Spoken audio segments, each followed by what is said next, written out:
Before we begin, make sure you subscribe, because every week we uncover coins with stories that stretch across generations, coins that hold history in their metal and mystery in their silence. By subscribing, you join a community of collectors and history lovers who understand that these little discs of copper and bronze are far more than currency. They are time capsules. They are storytellers. They are the memories we can hold in our hands. Today, we step into one of those stories. A story carved into a small but powerful piece of South Africa's past. To many people, it's just a tiny copper coin.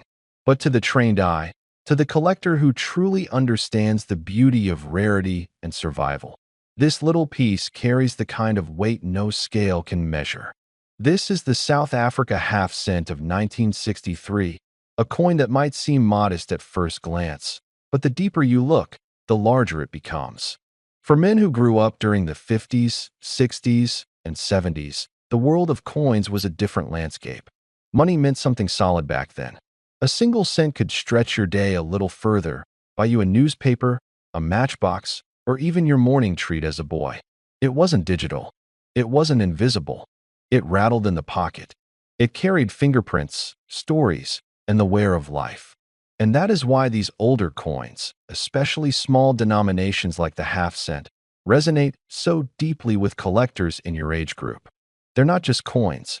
They're memory triggers. The South African 1963 half cent came at a time when the country was shifting economically and politically. The Union era had ended a few years earlier. The Republic had been declared, and new symbols of national identity were being placed on everyday objects. Coins were among the first things people noticed.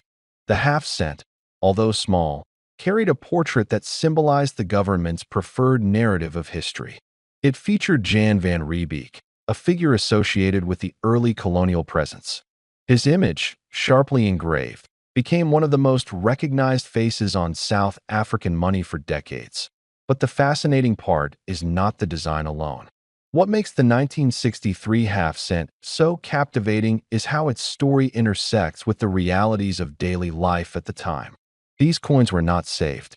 They weren't collected by children or stacked by families in little tins. They were spent constantly. They lived hard lives in shop tills, dusty pockets, bar counters, and market stalls. You don't often see pristine half cents from this era because their value was too small to be treasured. People didn't tuck them away. They used them until they were worn nearly smooth. That is where rarity comes from. Not fewer coins minted, but fewer coins surviving in exceptional condition. It is easy to find a circulated 1963 half cent, scratched, darkened, dinged. But finding one untouched, original, glowing with mint luster that has somehow survived 60 years without a single moment of rough handling, is like discovering buried treasure. When you understand this, you understand why collectors become obsessed with high-grade examples. It isn't just about owning a coin. It's about owning the miracle of survival. The craftsmanship involved in coins of this period also speaks to collectors who appreciate detail. The precise shaping of the portrait, the clean lettering, the symmetry of the date. Even the simplicity of the reverse gives a sense of balance and purpose. This wasn't a coin designed to impress. It was designed to serve. Yet in its humility lies its charm. The 55, 65-plus age group in particular knows what it means to hold on to something meaningful.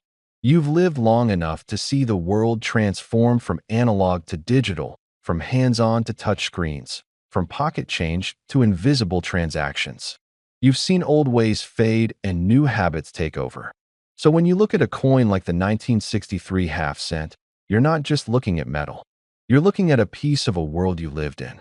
A world where coins clinked in the pocket, where saving a little meant something, and where history wasn't a distant theory but a daily reality. Collectors at your stage of life understand patience. They understand the value of preservation. They understand the weight of a story.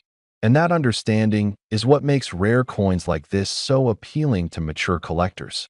You know the difference between price and value. You know that rarity is not about hype, but about survival. You know that a coin doesn't have to be made of gold to be worth something extraordinary. Now imagine the rarest possible form of this 1963 half-cent. Imagine a specimen so untouched, so perfectly preserved, that it looks as though time itself stepped aside to let it pass through the decades unharmed. Imagine a coin that has not a single scratch, not a hint of circulation, not even the faintest whisper of wear. Just pure, original brilliance. The coin that represents not only the best of its kind, but the only one of its kind at that level.